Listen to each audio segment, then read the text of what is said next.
ओम नमो भगवते वासुदेवाय नमः। प्रचोदितायेन पुरा सरस्वती वितन्वता जस्य सतिं स्मृतिं हृदि स्वलक्षणा प्रादुरभूत् किलास्यतः शमे ऋषीणां ऋषभः प्रसीदताम्।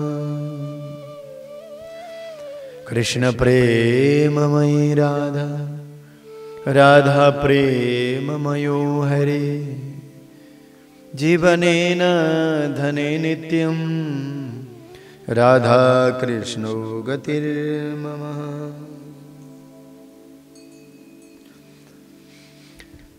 धर्मदर्शन यूट्यूब को माध्यमबाट फेसबुक को माध्यमबाट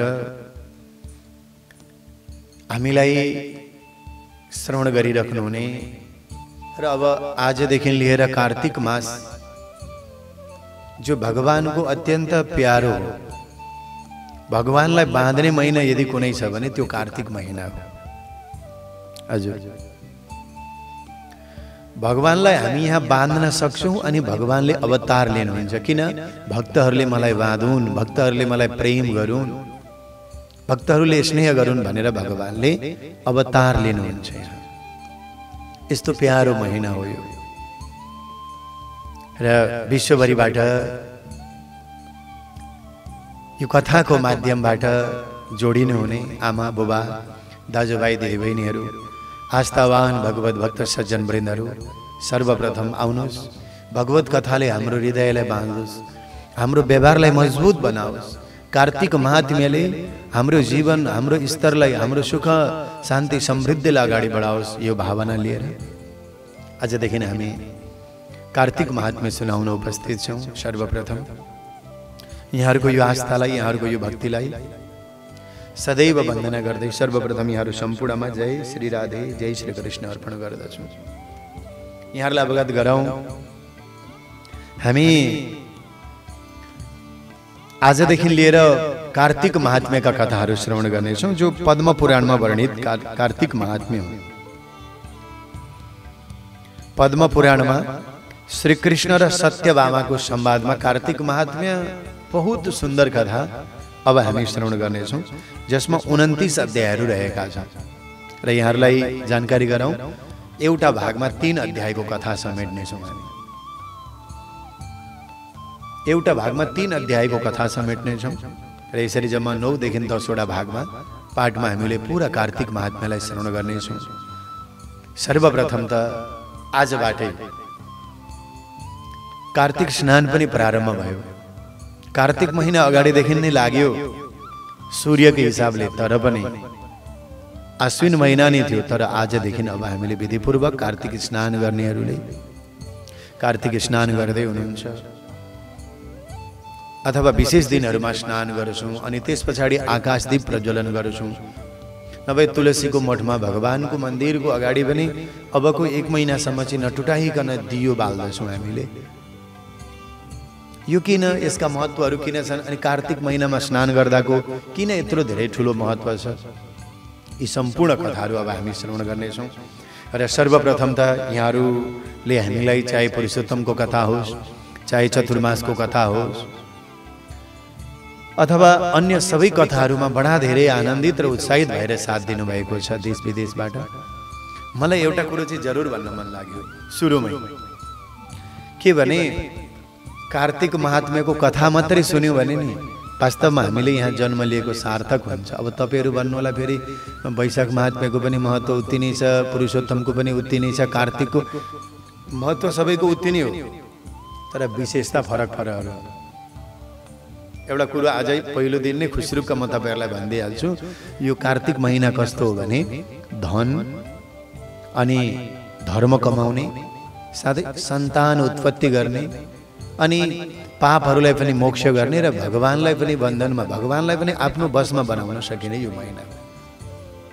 त्यस कारणले गर्दा केही गर्नु पर्दैन, मात्र हामीले कथा सुनौँ। सकेको विशेष चाडपर्वहरूमा भगवानको सेवा गरौँ, पूजा गरौँ, अर्चना गरौँ, कुन तरिकाले गर्ने, कार्तिक महिनामा के गर्नुपर्छ, यसको बारेमा पनि हामी चर्चा गर्नेछौँ। र यो कार्तिक महिनामा विशेष गरेर धन र धर्मसँग त जोडिएकै छ, किनकि लक्ष्मी पूजा यही कार्तिक महिनामा पर्दछ। फेरि विष्णु भगवानको पनि महिना यही नै हो। अब 4 महिनादेखि भगवान शयन गर्नुभएको थियो। आषाढ महिनाको शुक्ल पक्षको एकादशीदेखि अब भगवान आजदेखि भगवान जलमा हुनुहुन्छ। भगवान कहाँ हुनुहुन्छ? जलमा। एउटा कुरो फेरि अर्को पनि छ, कार्तिक महिनामा सूर्य उदय हुनुभन्दा अगाडि जसले अरुणोदय बेलामा यदि स्नान गर्छ भने उसले उसका वेदका मन्त्रहरूले उसको शरीरमा स्नान गराएको फल प्राप्त हुन्छ भनेर कार्तिक महात्म्यमा भनिएको छ। आज हामी त्यो कथा सुन्छौँ र यहाँलाई म अवगत गराउँ। एउटा भागमा 3 अध्याय समेट्नु पर्ने हुनाले कार्तिक महात्म्य भित्र हामी अधिकाधिक रहनेछौँ। अनि 3 अध्यायको कथा हुनाले 40 मिनट, 45 मिनट, 50 मिनटसम्म हाम्रो यो कथाको समय रहन सक्छ। तर 9-10 वटा मात्रै भाग छन्, त्यसैले यो समयलाई बहुतै किमत बनाएर आफ्नो अमूल्य सम्पत्ति यसैलाई बनाउनु होला, यसैलाई स्नान बनाउनु होला। यो कार्तिक महात्म्यको कथा सुन्न पाएँ, मैले दीपदान गरिरहेको छु, यही सम्झिनु होला। र यहाँहरूलाई जानकारी गराउँ, हाम्रो चतुर्मास कथा पनि सुन्दै हुनुहुन्छ यहाँहरू बिहानको 6 बजे कुबेर सुवेदी युट्युब च्यानलबाट। साथसाथै अब हामी बेलुकाको 6 बजेदेखि ठिक चतुर्मास हाम्रो के भन्छ यो कार्तिक मासको कथा हामी अब श्रवण गर्नेछौँ बेलुकाको 6 बजे। किनभने आकाशदीप प्रज्वलन हुन्छ 5:30 बजेदेखि 6 बजेको बिचमा। यानी कि हामीले घर घरमा पूजा गर्छौँ, साँझको दीप बाल्छौँ 5:30 बजेदेखि 6 बजेसम्म। यो सोच किन आयो त भनेर भन्दा सायंकालीन समयमा दीप प्रज्वलन गरेर हात गोडा धोएर हामीले कथा सुन्न सकौँ। साँझदेखि लिएर भोलिपल्ट बिहानसम्म फेरि बेलुका 6 बजे मात्रै अपलोड हुने हो। कतिवटा देशमा रात हुँदाखेरि पनि यो कथा उहाँहरूले उज्यालो हुँदा पनि सुन्नुहोस् भन्नको लागि। र हाम्रो 6 बजेबाट चाहिँ दीप प्रज्वलन 5:30 देखि 6 बजेसम्म जो तुलसीको मठमा दियो बाल्नुहुन्छ अथवा आफ्नो घरको छतमा बरान्डामा कहाँ राख्नु भएको छ पूजा कोठामा अथवा कतिजनाले आकाश बत्ती पनि यहाँहरूले चाहिँ दर्शन गर्नुभएको होला, बाल्नु भएको होला। त्यो आकाश बत्तीहरू पनि बाल्ने कार्यहरू हुँदछन् र यही दीप सँगसँगै हाम्रो यो कथाको पनि ज्योति सम्पूर्ण ब्रह्माण्डमा ध्वनि कथाको माध्यमबाट हामीले सुन्न सकौँ भन्ने भाव हो। र मैले अघि भनि गएँ थोरै भूमिका त पहिलो दिन बाँध्नै पर्छ र पनि 3 अध्यायको कथा आज म सुनाउँछु यहाँहरूलाई। यो महिना किनभने यसलाई राधा दामोदर महिना भनिन्छ। यो कार्तिक महिनाको ऊर्जा व्रत पनि हो। ऊर्जेश्वरी राधा रानी जो श्री कृष्णकी निकटतम हुनुहुन्छ, श्री कृष्णको साथमा हुनुहुन्छ। त्यस कारणले गर्दा कार्तिकको व्रत गर्नेहरूले, कार्तिकको कथा सुन्नेहरूले ऊर्जा पनि प्राप्त गर्दछन्, धन पनि प्राप्त गर्दछन्, सन्तान पनि बढ्छ, स्वास्थ्य पनि बढ्छ, पाप पनि नाश हुन्छ। पाप त नाश हुन्छन् नै हुन्छन्, ग्यारेन्टी दिनुहुन्छ यहाँ। हामी त को ग्यारेन्टी दिन सक्छौँ र? तर भागवतका कथाहरू, कार्तिक महात्म्यका कथाहरू, पद्म पुराणहरूले पुरा ग्यारेन्टी लिएका छन्। पुरा औँठा छाप गरिदिनु भएको छ हामीलाई, यति प्रमाणित दिनुभएको छ। यस्ता शास्त्रहरू हामीले सुन्न पाएका छौँ। यस कारणले गर्दा हामी गौरवान्वित पनि छौँ। अब सर्वप्रथम यहाँहरूलाई म के भन्न चाहन्छु भने अब फेरि यहाँ स्नान गर्ने महत्त्व आउँछ। तर स्नान भनेको शरीरले सक्छ भने मात्रै स्नान गर्ने, सकिँदैन भने हात गोडा जिउहरू पुछेर शुद्ध भएर भगवानको गर्ने विशेष दिनहरूमा स्नान गर्ने। अरू यस पर्वका बीचमा पनि त कति राम्रा राम्रा दिनहरू आउँछन् नि, त्यो पर्वको बीचमा चाहिँ मौन भएर स्नान गर्ने। कार्तिक महात्म्य स्नान गर्दा मौन भएर स्नान गर्यो भने पञ्चगङ्गा, काशी, वृन्दावन, मथुरा जहाँ जहाँ यमुनाजी बग्नुहुन्छ त्यो सम्पूर्ण स्नानको फल हामीलाई घरमै बसेर प्राप्त हुन्छ हो। यस कारणले पनि अब यो महिना भनेको कस्तो हो भने भगवान दामोदरको महिना हो। मैया यशोदाले भगवान श्री कृष्णलाई माटो के अरे हन्डी फोडेको न्युमा, हन्डी फुटाएको न्युमा यही महिनामा नि भगवानलाई बाँधेकी थिइन्। त्यसैले भगवानको एउटा नाम दामोदर पनि हुन गयो। संसारका हरेक मनुष्यहरूको जसले बन्धनलाई छुटाउँछ त्यो भगवान बाँधिँदै हुनुहुन्छ। यहीँबाट सुरु गरौँ न कार्तिक महात्म्य। सम्झौँ त हामी भगवानसँग प्रार्थना गर्छौँ, प्रभु यो भवबन्धनको चक्रबाट हामीलाई छुटाउनुहोस्, यो बन्धनबाट हामीलाई छुटाउनुहोस् भन्छौँ।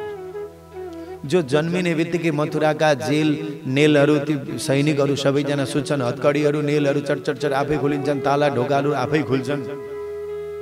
त्यस्ता परमात्मा पनि आज यशोदाको भक्ति रूपी प्रेममा स्नेहमा भगवान बाँधिन चाहनुहुन्छ। त्यसैले यो कार्तिक महिनामा नै यशोदाले भगवान कृष्णलाई बाँधेकी थिइन्। दामोदर महिना र राधाको नाम किन भनेर भन्दा एउटा लक्ष्मी स्वरूपा स्वयं राधा हुनु। उनलाई हामीले कहिले तुलसी भन्यौँ, कहिले वृन्दा भन्यौँ। यस कारणले यो ऊर्जा व्रत पनि हो, जीवनमा ऊर्जा उन्नति पनि। र तुलसी घरमा लगाएर हामीले 4 महिनासम्म दियो बाल्न सकेनौँ भने अबको 1 महिना यानि कि मङ्सिर 15 गतेसम्म चतुर्माष्टिक समाप्ति हुन्छ। त्यतिखेर तुलसीको मठमा दियो बाल्ने हुनेहरूले, नहुनेहरूले मनमा दियो बाल्ने, श्रद्धाले दियो बाल्ने, कथा सुन्ने, यो त भइगयो। किनभने अब तुलसीलाई हामीले कतिले प्रश्न पनि गर्नुहुन्छ, विष्णुको प्रतीक मान्छौँ कि भन्दा होइन। होइन, तुलसी साक्षात् लक्ष्मी स्वरूपा हो। विष्णु भगवान त घरभित्र हुनुहुन्छ, तर लक्ष्मी बाहिर ड्युटी गरेर बस्नुभएको छ आँगनमा। हामी हिन्दूहरूले, हामी सनातनीहरूले मात्रै होइन, ओमकार परिवारहरूले मात्रै होइन। आज तुलसीका विज्ञानका कुराहरू छन्। तुलसीलाई कार्तिक महिनामा किन पूजा गरेका? कार्तिक महिनामा तुलसीको पूजाको फल के छ? विवाह हुन्छ तुलसी। कार्तिकमा मान्छेको बिहे हुँदैन, तर कार्तिकमा भगवान शालिग्राम र तुलसीको बिहे गराइदिन्छ हामी, कस्तो धुमधामसँगले। यो पनि हामी देखाउनेछौँ। यो चोटि सबै दर्शन हुनेछ यहीँबाट। आज आकाशदीप पनि हाम्रो प्रज्वलन भयो, तर हामीले त्यसलाई लाइभ गर्न सकेका छैनौँ। फेसबुकमा यहाँहरूले लाइभ हेर्न सक्नुहुनेछ त्यो, तर युट्युबमा लाइभ गर्न सकेका छैनौँ। भयो भने हामी लाइभ पनि यहाँहरूलाई देखाउनेछौँ। नभए पनि रेकर्डेड प्रोग्रामहरूको माध्यमबाट आकाशदीप प्रज्वलन गरेको कसरी बालिन्छ, यो चोटि सक्नु भएन भने अर्को चोटि जानिराख्ने कुराहरू पनि छन्, त्यो पनि हामी यहाँहरूलाई दर्शन गराउनेछौँ। अब र भगवान श्रीकृष्णलाई यशोदाले बाँधिन् यही कार्तिक महिनामा। त्यो बाँधेको दिन पनि आउँदैछ हो। यस कारणले गर्दा यो राधा दामोदर भगवानको महिना हो। र तुलसीमा हामीले फूल चढाउने, बिहान जल चढाउने, अर्घ्य प्रदान गर्ने, शुद्ध जल लिने, छ भने तिल राखिदिने, छ भने कुश पनि राख्ने, नभए जल, शुद्ध जल, पहिलो रातो चन्दन एउटा फूल लगाएर तुलसीलाई अर्घ्य प्रदान गरिदिने, तुलसीको मठको मुनि जरामा जहाँ। अनि त्यस पछाडि अर्घ्य प्रदान गरिदिने। यो धेरै ठुलो। यसमा केही मन्त्र ओम नमो भगवती वासुदेवाय नमः भन्दा भयो। ओम नभए ओम ह्रीम श्रीम क्लीम ओम श्री तुलसी देव्यै नमः, ओम ह्रीम श्रीम क्लीम तुलसी देव्यै नमः भन्दा भयो। अथवा ओम विश्व पूजिताय नमः, तुलसीका अनेक नामहरू छन् त यसरी। अथवा ओम नमो भगवती वासुदेवाय भनेर दिँदा पनि हुन्छ, किनकि यहाँ नै द्वादशाक्षरी मन्त्र भएको हुनाले सबैको लागि पूर्णता हो। यसरी अर्घ्य प्रदान गर्ने। नभए होइन अर्घ्य नि म दिन्छु भन्दाखेरि अर्घ्य दिने मन्त्रहरू का नित्यम नैमित्तिके कृष्णे कार्तिके पापनाशने गृहणर्घ्यम मया दत्तम राधया सहितो हरे। राधा सहित म हरिलाई, श्रीकृष्णलाई तुलसीमा अर्घ्य प्रदान गर्दैछु, यति भन्दा पनि भयो। मन्त्र आएन भने यसो गर्न हामीले सक्यौँ। अब एउटा अर्को कुरो रह्यो, यो भगवानलाई बाँध्ने महिना हो, केही गर्नु पर्दैन भगवानलाई। हामीसँगै छ भक्ति। भगवान बाँधिनुहुन्छ भने भौतिकताका सामग्रीले मात्रै होइन, भगवान बाँधिनुहुन्छ भक्तिले, प्रेमले, यसले बाँधिनुहुन्छ। यो महिना हो। अब कथाकै माध्यमबाट अब हामी अरू कुराहरू सुन्दै जानेछौँ। समयमा धेरै लिन्न। अब कथामा हामी प्रवेश गऱ्यौँ भने बडा आनन्द आउनेछ। पद्म पुराणको यो कथा हो कार्तिक महात्म्य, जसमा 29 अध्याय छन्। श्रीकृष्ण र सत्यभामाको संवाद। भगवान कृष्ण र कृष्णकी पत्नी सत्यभामाको संवाद भएको हुनाले यो विशेष रहेको छ। र अब कथालाई अगाडि बढाउन गइरहेको छु। यहाँहरूले अरू नीति नियमका कुराहरू हाम्रो धर्मदर्शनमा अगाडि हेरिसक्नु भएको छ। दियो बाल्नुहोस्, शरीरको बहुत सेव गर्नुहोस्, धेरै नखाएर होइन, बडा खाएर शरीरलाई सुरक्षित राखेर नै कथा सुन्ने, भजन गर्ने हो। कलियुगमा अन्न बेगर हाम्रो शरीर रहन सक्दैन, यस कारणले हो। अब अगाडिका नियमका कुराहरू आउँदै जानेछन्। हामी अब प्रवेश गरौँ। एकचोटि देवर्षि नारद भगवान कृष्णको निमन्त्रणा पाएर फर्किसके पछाडि सत्यभामाले श्रीकृष्णसँग भन्न लाग्नुभयो। सत्योवाच, के भन्छन् त यिनले? धन्यास्मि कृतकृत्यास्मि सफलं जीवितं मम मज्जन्मनो निदाने च धन्यौ तौ पितरौ मम। श्री कृष्णसँग भन्न लागे। सत्यभामा भनेकी श्री कृष्णकी एउटी पत्नी हुन् 8 पटरानीहरू मध्येमा। सत्यभामा भन्नुहुन्छ, हे प्रभु म धन्य भएँ, आज मेरो जीवन कृतकृत्य भयो, मेरो जीवन आज सफल भयो। मलाई जन्म दिने हुने ती मातापिता पनि धन्य हुनुभयो। किनभने मेरो शरीरले मैले हजुर जस्ता त्रिलोकीका अधिपति साक्षात हजुरलाई मैले पति मान्न पाएको छु। फेरि 16,000 मध्येमा सबैभन्दा अधिक धेरै प्रिय म छु। यो के कारणले? केही न केही त गौरव त छ। त्यसैले मेरी आमा पनि धन्य हुनुभयो, मेरो पिता पनि धन्य हुनुभयो, मेरो शरीर पनि धन्य भयो। आज मैले हजुरलाई पति बनाउन पाएको छु। सत्यभामाले भन्छ। त्यसैले मैले हजुरलाई प्राप्त गरेँ। अनि त्यति मात्रै होइन, मैले त मेरो घरको अगाडि अरू रानीहरू कसैको घरमा पनि छैन। सत्यभामाको घरको अगाडि कल्पवृक्षको बोर्ड छ, कल्पवृक्षको फूल छ, वृक्ष छ। त्यसैले यहाँ भन्छन् के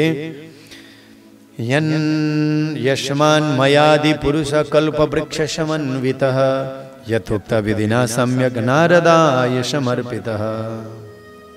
अनि मैले विधिपूर्वक कल्पवृक्ष सहित नारदजीलाई दान पनि गरिदिएको छु हजुरलाई। यो कति मैले यस्तो कुन कर्म गरेँ, मेरो यस्तो कुन पुण्य चाहिँ यो धरतीमा जोडिएर आयो। त्यस कारणले गर्दा मैले आज हजुरलाई पाएको छु, लक्ष्मीका पति हजुरलाई पाएको छु। हजुरले पनि मलाई प्रिय गर्नुहुन्छ, हजुरले पनि मलाई प्रेम गर्नुहुन्छ। यस कारणले गर्दा यो पुण्यको के को प्रभाव हो त्यो हजुरका मुखारविन्दबाट सुन्न चाहन्छु। अनि यिनी के भन्छन् यिनी, प्रभु यस कारणले गर्दा यदि म योग्य छु भने म हजुरलाई प्रश्न गरिरहेको छु। मैले सोधेको प्रश्नहरूको योग्य ठान्नुहुन्छ, हजुरले उचित ठान्नुहुन्छ भने यस प्रश्नको उत्तर पनि दिनुहोला। मैले कुन दान गरेँ? दानं व्रतं तपो वापि किं तु पूर्वं कृतं मया। मैले पूर्व जन्ममा कुन दान गरेँ, कुन व्रत गरेँ र कुन तपस्या गरेँ जो साक्षात लक्ष्मीका पतिलाई मैले पति बनाएको छु। कल्पवृक्षको कथा चाहिँ भोलिको अध्यायमा सुनाउला। भोलि भन्नाले नेक्स्ट आउने पार्टमा कहिले आउँछ जो चाहिँ हामी यसलाई अन्तर मानेर यहाँहरूलाई सुनाउनेछौँ। र मैले यो कसरी प्राप्त गरेँ, कुन तपस्या प्राप्त गरेँ यो बताइदिनुहोस् भनेर भगवान् कृष्णकी अर्धाङ्गिनी सत्यभामाले भन्दा भगवान् श्रीकृष्णले मुसुक्क हाँस्दै भन्नुभयो, हे प्यारी, तिमीलाई म तिम्रो पूर्व जन्मको स्वभाव, तिमी कसकी छोरी थियौ अनि तिमीले कुन पुण्यले गर्दा मलाई प्राप्त गर्यौ। तिम्रो घरको अगाडि कल्पवृक्ष छ नि, यो कल्पवृक्ष किन प्राप्त? त्यत्तिकै त प्राप्त हुँदैन। एउटा कुरो नि भक्तवृन्दहरू, हामीले जे राखेका हुन्छौँ नि त्यही पाइन्छ क्या। हामी भन्छौँ नि त्यो त्यहाँ नगएको भए मेरो छोरोलाई केही हुने थिएन होला, छोरी त्यहाँ नगएकी भए, अरे सबैजना लेखेकै थियो क्या। हेर अकालमा गयो, यस्तो घटनाहरू हुन्छ। हामीले एउटा बहाना हुन्छ, त्यो साथीसँग नगएको भए लड्ने थिएन, यस्तो हुने थिएन भन्छौँ नि, त्यो त घटना घट्नै पर्ने थियो क्या, घटाउनै पर्ने थियो। प्रारब्ध पहिले लेखा फिर बना सरे, माथिबाट सबै रेडी भएर जो घट्नु त्यो घट्नु। भीष्म पिता सरसैयामा प्राण त्याग गर्नुपर्ने थियो, त्यो भएरै छोड्यो। सबैमा यो जति पनि चरित्रहरू हेरौँ न। त्यसैले लामो आयु बाँच्नु मात्रै जीवन होइन नि त। दीर्घायुको अर्थ, अरे महापुरुषहरूका आयु कम्ती भयो तर उहाँहरूको कृति त अझै पनि छ नि त।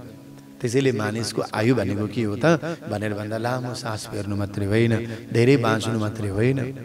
यहाँ त प्रारब्ध अनुसार शरीरलाई राख्नै पर्दछ। तर यहाँ के भन्नुहुन्छ भने मात्रै एउटा कुरो बताउनुहुन्छ, तिमी पूर्व जन्ममा को थियौ, तिमी कसकी छोरी थियौ, के भएर प्राप्त गर्यौ, म त्यो तिमीलाई सुनाउँछु। तर यहाँनेरि हुँदैन, तिम्रो कल्पवृक्ष पनि छ, यो सबै सौभाग्य कसरी प्राप्त भयो होइन भनेर भगवान् श्रीकृष्णले के गर्नुभयो त भनेर भन्दा सत्यभामाको आफ्नी पत्नीको हात पकडेर कल्पवृक्षको नजिकै लिएर जानुभयो। कल्पवृक्षको नजिकै लिएर जानुभयो र भन्नुभयो, सुन, सत्ययुगको अन्तिमको कुरा हो के एउटा मायापुरी नाम गरेको ठाउँमा एकजना ब्राह्मण बस्थे। अत्रि गोत्रमा उत्पन्न हुनुभएको, अत्रि गोत्र आत्रेय देवशर्मेति वेद वेदाङ्ग पारकः। आतिथे योग्नि शुश्रूषो सौर व्रतपरायण। अत्रि गोत्रमा उत्पन्न हुनुभएका देव शर्मा नाम गरेका एकजना ब्राह्मण हुनुहुन्थ्यो। वेद शास्त्रहरूमा पारङ्गत हुनुहुन्थ्यो।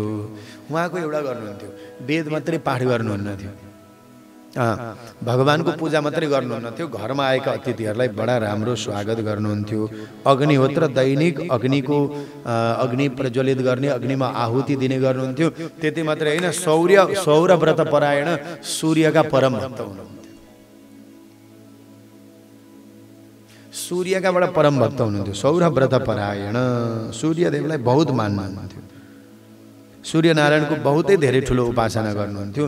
सूर्यनारायणको उपासनाको फलले नि गर्दा उहाँको शरीर अर्को सूर्य जस्तो देखिन्थ्यो, त्यही दिव्यमान थियो। अनिर्मानमा यो सूर्य र चन्द्रमाको आराधनाले नि हाम्रो जीवनमा नि हरेक कुराहरूको वृद्धि हुँदै हुँदै जान्छ। कसरी गर्ने अगाडि कथाको माध्यमबाट हामी सुनाउँदै जाउँला यहाँहरूलाई।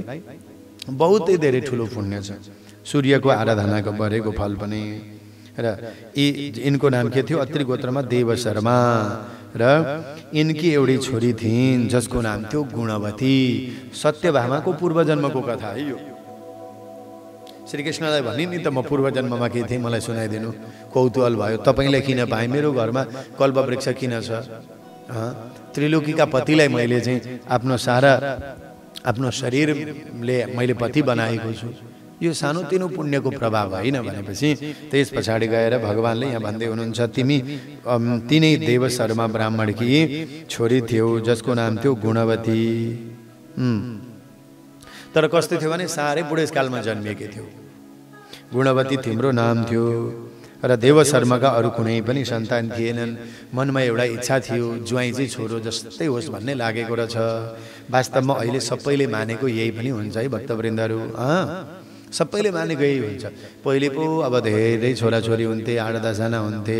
अनि ज्वाइँ आउँदा पनि डराउनु पर्थ्यो, जामा तु दशम ग्रह।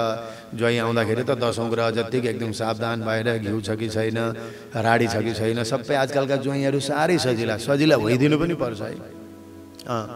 फेरि हेर्नुहोस्, हामीले छोरा पनि चाहेर हुँदैन, छोरी पनि चाहेर हुँदैन, माथि दिनेवालाले के दिने। कोही मर्यादै हामी गर्छौँ, छोरा चाहियो भनेर, कोही छोरी चाहियो भनेर। अरे हामीले भन्दा हुन्छ, हामीले सोच्दा हुन्छ, हुँदैन। ऊ माथिबाट के लेखिदिएको छ अनि यहाँ के हुने हो त्यही पो जन्म। हामीले यहाँ भनेर छोरा पाउँदा छोरा, छोरी पाउँदा छोरी भनेर ट्याक भइदिए जस्तो गर्छौँ हामी कोही। अनि भएन भने पूजापाठै बन्द गरिदिन्छौँ कोही त। त्यस्तो गरिहाल्नु हुँदैन। यो सब भगवानको राजीमा हुन्छ। यस कारणले गर्दा सबैले एउटै कुरो के बुझ्नु पर्यो भने हाम्रा पनि भोलि एउटै छोरी हुन सक्छन्, एउटा छोरो हुन सक्छन्। छोरीको जुन विवाह गरेर दिन्छौँ ज्वाइँलाई, त्यो पनि पुत्रवत नै होस्। छोरो नै सम्झिनु पर्दछ, ज्वाइँ बन्नु हुँदैन। र यी पिताजीलाई पीर थियो, मेरी एउटी छोरी, अरू त कोही पनि सन्तान छैन। तर ज्वाइँ चाहिँ छोरो जस्तै पाए हुन्थ्यो। भाउ नखोज्ने क्या, भाउ खोज्यो भने सकिएन। मान र अपमान सबै असत्य हो। भगवान शङ्करलाई हेरौँ न, ससुराली जाँदा केही चाहिँदैन, गाली गरे दक्ष प्रजापतिले भगवानमा सुक्क हाँसेर सुनिराख्नु भयो।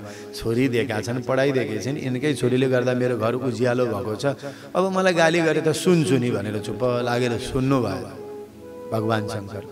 जो गाली सुन्छ, जो निन्दा सुन्छ, त्यही त महादेव हुन्छ। हामी त सुन्नै सक्दैनौँ र कुरो अप्ठ्यारो छ। त्यो पनि ससुराले दिएको गाली। अब यहाँ के भन्नुहुन्छ, यी देवल शर्माले पनि भने मेरी एउटी छोरी गुणवती राम्रो योग्य वरलाई दिन पाए हुन्थ्यो, पुत्र समान होस् भन्दा नभन्दै दैवको इच्छा पनि त्यस्तै भयो। यिनै छोरीको विवाह भयो, चन्द्रसँग विवाह भयो। बडा धार्मिक थिए यिनी, सुशील थिए यिनी पनि। र आफ्नो पिता नि मान्दथे अरे, ससुरा बुवा होइन पिता नि मान्दथे। र यी उनले पनि आफ्नो स्वयं पुत्रवत मानेर बस्दथे। एक दिन के भयो त भनेर भन्दा ज्वाइँ र ससुरा दुवैजना, यानि कि अब देव शर्मा, यी ब्राह्मण र चन्द्र, यी दुवैजना दाउरा समिधा लिनको लागि जङ्गलमा जानुभएको थियो। किनकि आहुति दिनु पर्थ्यो, अग्निमा हवन गर्नु पर्थ्यो दैनिक। दुवै उस्ता त्यागी तपस्वी थिए। र यिनकी पत्नी गुणवती चाहिँ, चन्द्रकी पत्नी गुणवती घरमै थिइन्। र जङ्गलमा जाँदा एउटा ठुलो विकराल राक्षस आइपुग्यो। त्यो राक्षस आफूतिर आउँदै गरेको देख्दाखेरि दुवैजना डराउन त। तर के भयो त भनेर भन्दा दुवैजना राक्षसको अगाडि दुवैजना टिक्न सक्नु भएन। निहतो रक्षसा तेन कृतान्त समर रूपिणा तौ तक्षेत्र प्रभावेण धर्मशीलयता पुनः। अनि त्यस पछाडि ती दुवैजनालाई पितालाई पनि ज्वाइँलाई पनि त्यो राक्षसले मारिदियो, आक्रमण गरेर। हेर्नु त समिधा लिन सधैँ जान्थे, तर आज त्यो एउटा विकराल राक्षस आएर मर्यो। आखिरी दुवैजना मरे, मर्न त दुवैजनालाई नि यो राक्षसले मारिदियो।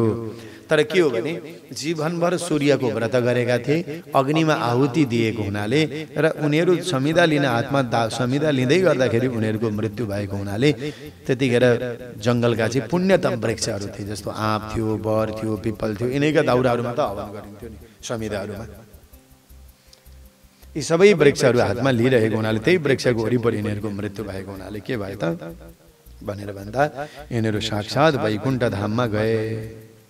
यमलोक गएन नि यिनीहरू साक्षात्।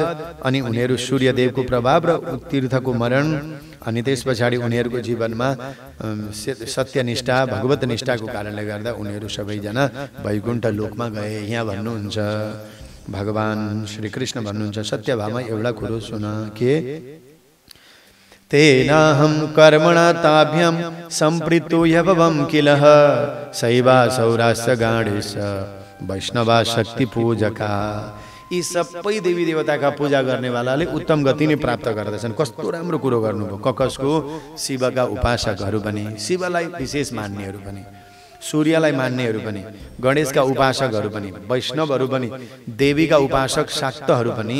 यी सबैले जसरी वर्षाका समयमा पानी अनेक ठाउँमा पर्सिन्छ तर त्यो सबै एउटा नदीमा मिलेर समुद्रमा गएर पस्दछ, त्यसैले चाहे गणेशको भक्ति गरून्, शिवको गरून् कि विष्णुको गरून् कि देवीको गरून्, आखिर सबैजना ममानी मिल्न आउँछन्।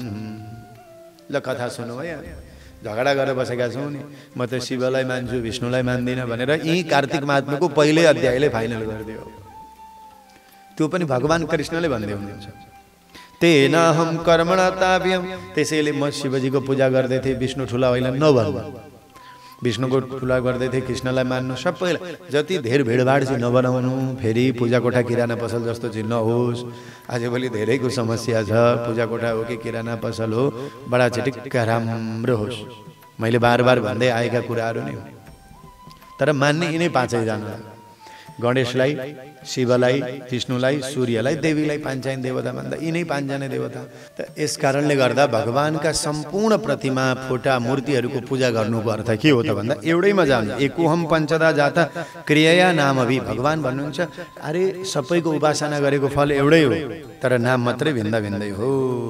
यस कारणले हुन्छ। जस्तो उदाहरणको लागि भन्नुहुन्छ देवदत्त कसैको नाम छ भने त्यो देवदत्त कसैको पिता हो, कसैको पुत्र हो, कसैको भाइ हो, कसैको भतिजो हो, कसैको भान्जो हो, कसैको काका हो, कसैको बडीबा हुन त ऊ देवदत्त हो नि, एउटै नाम हो नि। तर कसैले मामा भनेर बोलाउँछन्, कसैले काका हो भन्छन्, कसैले ठुलो बाकामा टिका लाउन जाने हामी भन्छन्। लु हेर्नु एउटै हो, त्यही देवदत्त नि हो। मेरो त देवदत्त मामा पर्नुहुन्छ, मामाले हिँडेको टिका लाउन, लु भएन अब हो। यस कारणले गर्दा यी साइना मात्रै भिन्दा भिन्दै हुन्। एकोहम पञ्चदा जाता क्रिया नामभि। यस कारणले गर्दा पाञ्चायन देवी देवताको पूजा गर्नुहोस्, केही नडराउनुहोस्। धेर फोटा राखे भनेर पनि नडराउनुहोस्। कोही त मेरा 2टा छन् 3टा छन् भनेर आत्तिनुहुन्छ। अब भएका चिजलाई हटाइहाल्नु पनि भएन। आस्था श्रद्धा गर्दै गरेका कुराहरू हुन्, कहीँ राखेर उपासना गर्ने, तर धेरै भिडभाड चाहिँ नगर्ने। यहाँ भन्नुहुन्छ यस कारणले गर्दा यी सबै मलाई नै प्राप्त हुन्छन् भने यी देवशर्मा ब्राह्मणले त जीवनभर सूर्यका उपासना गरेका थिए। यस कारणले मेरो दिव्यमान वैकुण्ठ लोक प्राप्त गरे। अब यी गुणवतीले थाहा पाइन्, कस्तो पीडा भयो होला सम्झिनु त। एउटा पिताको पनि देहान्त हुनु, साथसाथै आफ्ना श्रीमानको पनि मृत्यु भयो र आफ्नो पतिको र पिताको मृत्युको खबरले शोकाकुल भइन्, दुखी भइन्। यहाँभन्दा दुःखहरू के हुन सक्छ? कस्ता कस्ता घटनाहरू त घट्छन् भक्तवृन्दहरू, जो हामीले संसारमा आएर भोग्नुपर्छ। देवताहरूकै पालादेखि पनि यस्ता घटनाहरू घट्छन्। र त्यस पछाडि गुणवती रुन थालिन्। हानाथ गुणवत्युवाच हा नाथ हा पितस्त्वात् गच्छद्य क्व मया विना बालाहं किं करोम्यद्य अनाथ भवतुर्विना। हे पिताजी, हजुर बेगर म अनाथ भएँ, हे मेरा पतिदेव, मलाई छोडेर कहाँ जानुभयो, मेरो सुख पनि गयो, अब मेरो आशा पनि गयो जीवनको भन्दै त्यस पछाडि यी गुणवती रुन थालिन्। अब मलाई कसले पालन गर्ला, कसले पोषण गर्ला, सन्तान पनि छैन। फेरि छोराछोरी हुँदा पनि त आश हुन्छ, सन्तान पनि छैन। दैव रुन थालिन्। भाग्य पनि गयो मेरो, अब पिताकै साथमा सुख पनि गयो, पतिकै साथमा मेरा आश पनि गए, आज पतिकै साथमा जीवन निरस भयो। अब म कसको शरणमा जाउँ, कहाँ जाउँ भनेर धेरै रुन थालिन्। भगवानलाई उनले गाली गर्न थालिन्, हे प्रभु कस्तो दिन देख्नु पर्यो भनेर दुःखले धेरै आकुल भइन्, व्याकुल भइन्। तर मान्छे रुन्छ कसैको यादमा, मृत्यु भयो भने तर रुने कहिलेसम्म भन्नु त? जीवनभर रोएर त हुँदैन, पुग्दैन हामीलाई। तर रुँदा रुँदै रुँदा रुँदै ऋषिकी छोरी थिइन्, संस्कार पाएकी थिइन् र यी गुणवतीले के गरिन् त, सामान घरमा केही सामग्रीहरू थिए अरे, तिनीहरूलाई बेचेर आफ्नो पिताको र पतिको श्राद्धादि परलोकका मृत्यु सम्बन्धीका मोक्षका कर्महरू गरिदिन्, दायित्व पुरा गरिन्। हो नि त, हाम्रो त यस्तो शरीर नबनोस्, यस्तो शरीर लडो कि लगेर फाकिदिइहाल्ने त होइन नि त। त्यसका संस्कार छन् नि। सबैभन्दा राम्रो त मृत्यु संस्कार हो भक्तवृन्दहरू। आजकल त व्रतबन्ध संस्कार पनि हुँदैन, विवाह संस्कार पनि अब डिस्को डान्सको गर्दै होटल हुँदै विवाह हुन थाले, खोइ संस्कार भन्नु त सबै भएन। अब न्वारान पनि कसरी गर्न थाल्यौँ, यी सबै संस्कारहरू हराउँदै हराउँदै गए।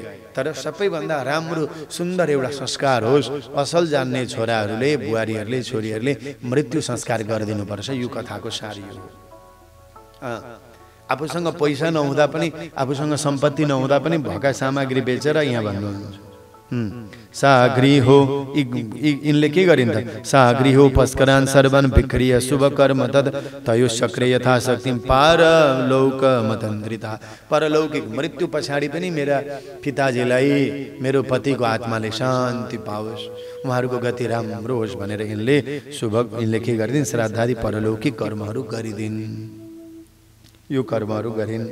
र अब म कसको शरणमा जाउँ र भन्नु त?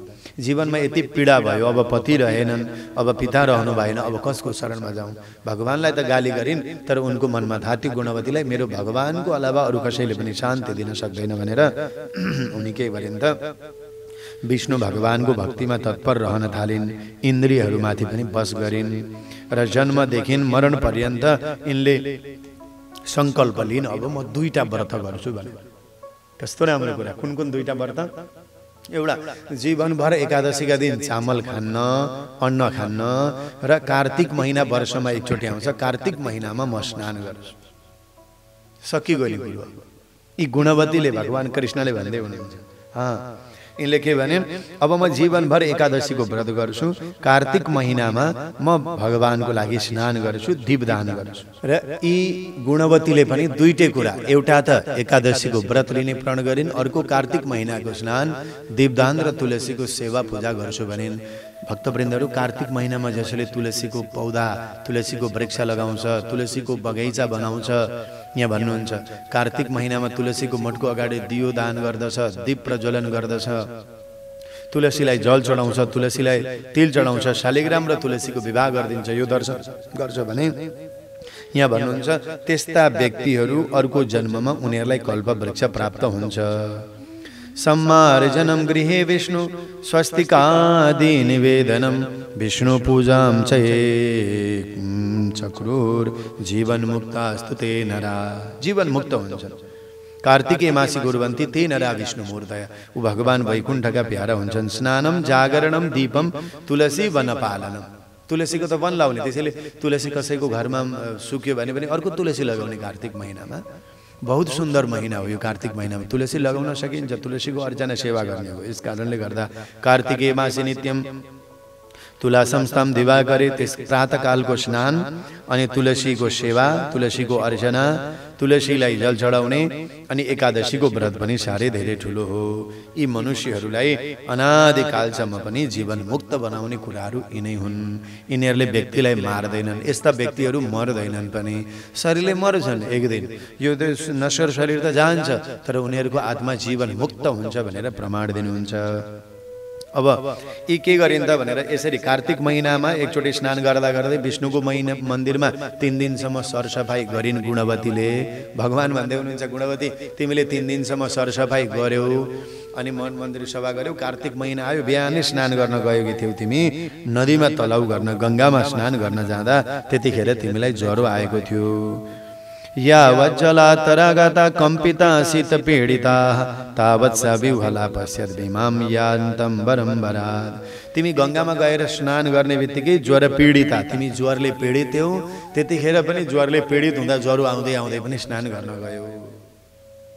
त्यो समयमा चाहिँ गरिन्। अब अहिले चाहिँ ज्वरो आउँदा आउँदै नुहाउनु भएन है। फेरि मैले त कार्तिक महिनाको स्नान गर्ने गरेको थिएँ, सुवेदी गुरुले पनि भन्नुभएको थियो धर्मदर्शनमा भनेर फेरि ज्वरो आइआइकन बन्द हुँदैन, तातो पानी सिर कोडेर बस्ने, मनले स्नान गर्ने, बहुत ख्याल गर्ने, किन अहिले त कोरोनाको सिधै पोजिटिभ आउँछ हो त। यस कारणले गर्दा यहाँ त्यत्तिकै त पोजिटिभ आइरहेछन् मान्छेहरूलाई रुगा मर्की लाग्दै होइन। त्यसैले यहाँ भन्नुहुन्छ गङ्गा स्नान गर्न गइ नि गुणवती, तिमी गयौ तर गङ्गा स्नान गर्न जाँदा ज्वरो पनि बढो, शरीर थरथर काम्न थाल्यो र त्यतिखेर तिमी के भयो त भनेर भन्दा जाडोले गर्दा कामिरहेको बेलामा तिम्रो प्राण जान लाग्यो। त्यतिखेर आकाशबाट आफूतिरै आउँदै गरेको विमान देख्यौ, त्यहाँ त शङ्ख छन्, चक्र छन्, गदा पद्महरू छन्, त्यो विमानमा त सबै थोक छ।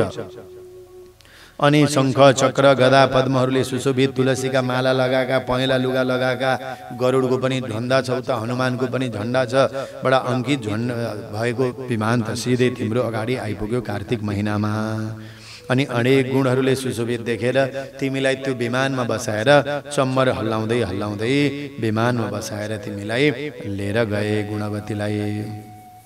तिमीले अनि मेरो लोकलाई प्राप्त गर्यौ, दिव्य गोलोक वैकुण्ठ लोकलाई प्राप्त गर्दो भयो। त्यतिखेर तिमी त्यही गुणवती नि। कार्तिक महिनाको व्रत अगाडि यसको पुरा चर्चा चाहिँ आउँदैछ नि। कार्तिकको स्नान र एकादशीको व्रत गर्ने प्रण मात्रै गरेको थिएँ। अरे एकादशीको दिन अन्न नखानु गर्दा त्यही चामल त नखानु नि हो, त्यो भात धानको भात त नखाने, अरू जे खाए पनि भयो। त्यति पनि तिमीले बार्दैको थियौ, म खाँदिनँ भने शरीरलाई पनि स्वस्थ भयो। अनि कार्तिक महिनामा स्नान गर्थ्यौ, कार्तिक महिनामा तिम्रो शरीर छुट्टो आयो मेरो धाममा। जब ब्रह्मादि गरेका देवताहरूले मेरो प्रार्थना गर्नुभयो, मैले ल ठिक छ पृथ्वीको भारण गर्न म अवतार लिन्छु, यादवहरू नि मेरा गणहरू हुन्, यी पूर्व जन्ममा तपाईहरू पनि गएर अवतार लिनुहोस् भन्दै ब्रह्माजीको आज्ञा लिएर इन्द्रादि गरेका देवताहरूको स्तुतिले गर्दा मैले श्रीकृष्ण अवतार धारण गरेँ। र पूर्व जन्मका तिम्रा पिता हुन् जो देव शर्मा हुन्, अहिले यो जन्ममा ती तिम्रा पिता नि सत्राजित हुन्। कुरो बुझ्नुभयो?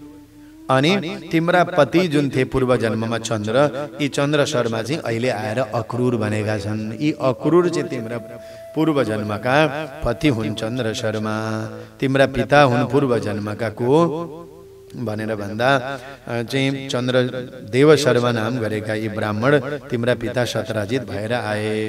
तिमी उनैकी पूर्व जन्मकी पुत्री हौ गुणवती। कार्तिक महिनाको स्नानले, एकादशीको व्रतले, हे शुभलक्ष्मी, तिमीले कार्तिक महिनामा तुलसीको बगैँचा लगाएका थियौ, त्यसैले तिम्रो घरको अगाडि चाहिँ आज पारिजातको वृक्ष छ, कल्प वृक्षको वृक्ष छ, कल्प वृक्ष छ, अरूको घरमा छैन। फेरि त्यत्र रानीहरू मध्येमा सत्यभामाकै घरमा चाहिँ कल्प वृक्ष छ, किनकि अरूले लगाएनन् पूर्व जन्ममा, तुलसीको पूजै गरेका छैनन्, तुलसीको बन्नै रोपेनन्, त्यसैले भएन। तिमीले त चाह्यौ, यस कारणले गर्दा तिम्रो घरको अगाडि चाहिँ कल्प वृक्ष लागेको छ, यो कारण हो। अब अर्को, पूर्व जन्ममा तिमीले कार्तिक मासमा दीप दान गरेको हुनाले तिम्रो शरीर पनि झरझराउँदो छ, राम्रो छ, उज्यालो छ। तुलसीको मठमा, मठ मन्दिरहरूमा पनि दीप दान गर्यौ, अनुहारमा कहीँ पनि खोट छैन, चोट छैन, बडा सुन्दर झलझल परेको छ। हेर्नु त, पूर्व जन्ममा बालेका होलाउ नि त हामीले पनि, तपाईँ हामीले पनि। त्यही भएर भगवान नभए यो जन्ममा बाल्दैछु, अर्को जन्ममा त हुन्छै हुन्छ। यहाँ त भगवानले त स्वयं कथा सुनाउँदै हुनुहुन्छ उनका पत्नीहरूको भने। अब यस कारणले गर्दा तिम्रो शरीर पनि राम्रो छ। अनि त्यति मात्रै होइन, दीपदान गरेको थियो, शरीर पनि राम्रो भयो, घरमा अचल लक्ष्मीको पनि वास छ। अचल लक्ष्मी भनेको छोडेर नजाने, अलिअलि दान गरौँ आइहाल्ने, नगर्ने, यस्तो खालको लक्ष्मीको वास छ। फेरि उस जन्ममा तिमीले पति स्वरूप भगवान विष्णुलाई नै अर्पण गर्यौ। प्रभु, मलाई मेरा पतिले छोडेर गए, तर म उजाड नहुनु परोस्, तपाईँ नै मेरा पति भनेर विष्णुलाई पति मानेको हो कि होइन? त्यस कारणले गर्दा पूर्व जन्ममा आजीवन नियमपूर्वक तिमीले कार्तिक मानको स्नान गर्यौ, अब अनि भगवानलाई नै पति बनायौ। अब तिम्रो र मेरो वियोग कहिले पनि हुँदैन, किनकि म नै तिम्रो पति हुँ।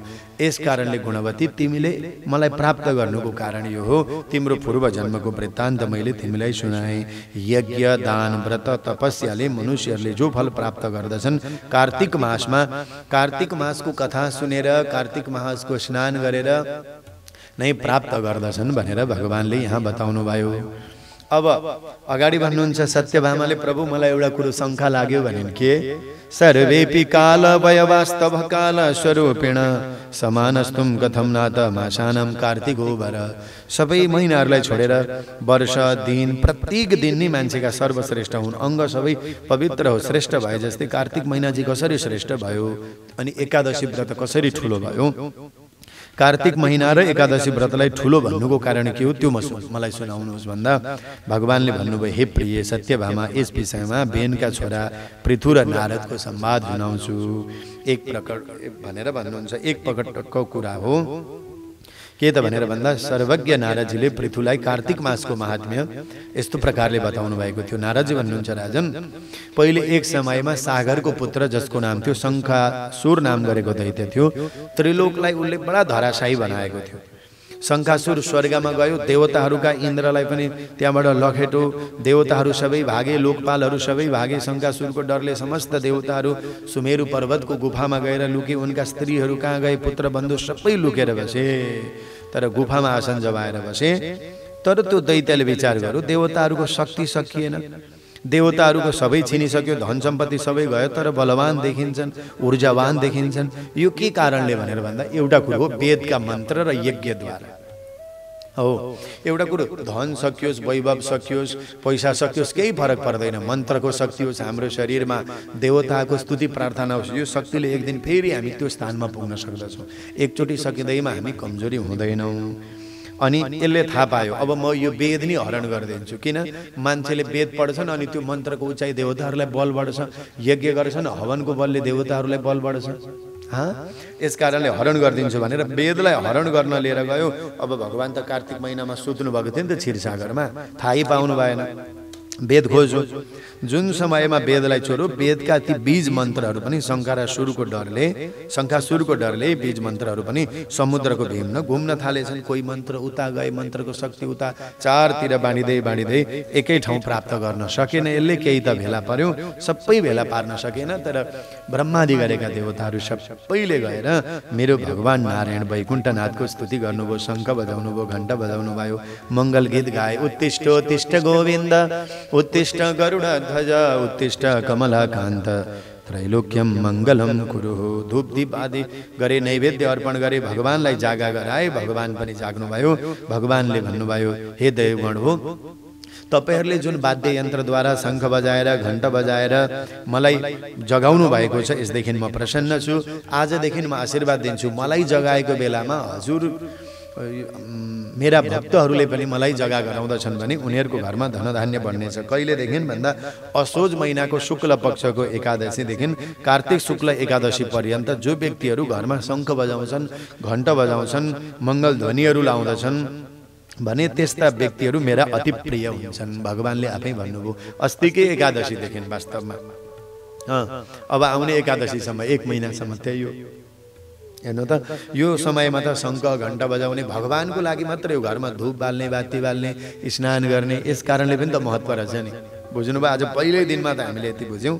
यस कारणले गर्दा भक्तवृन्दहरू थाहा पाइहाल्नुभयो, आश्विन महिनाको शुक्ल पक्षको एकादशीदेखि कार्तिक शुक्लको एकादशीसम्म यो त एकदमै चतुर्मासाको विशेष अवधि हो। किनभने भगवान पनि क्षीरसागरमा शयन गर्नुभएको बेला, शङ्खासुर नाम गरेको दैत्यबाट विचलित भएको बेलामा, त्रसित भएको बेलामा देवताहरूले स्वयं जागा गराएका थिए, मङ्गल ध्वनिहरू बजाएका थिए, शङ्ख घण्ट आवाजहरू दिएका थिए। यस कारणले गर्दाखेरि भगवानले पनि यहाँ यही भन्नुभयो, र तिमीहरूले जो मेरो पाद्य अर्घ्य आचमन जलद्वारा पूजा गरेको हुनाले यो सबै मलाई अनन्त गुणा फलदायक पनि रहनेछन् भनेर भगवानले के गर्नुभयो, देवी देवताहरूलाई आज आश्वासन दिनुभयो।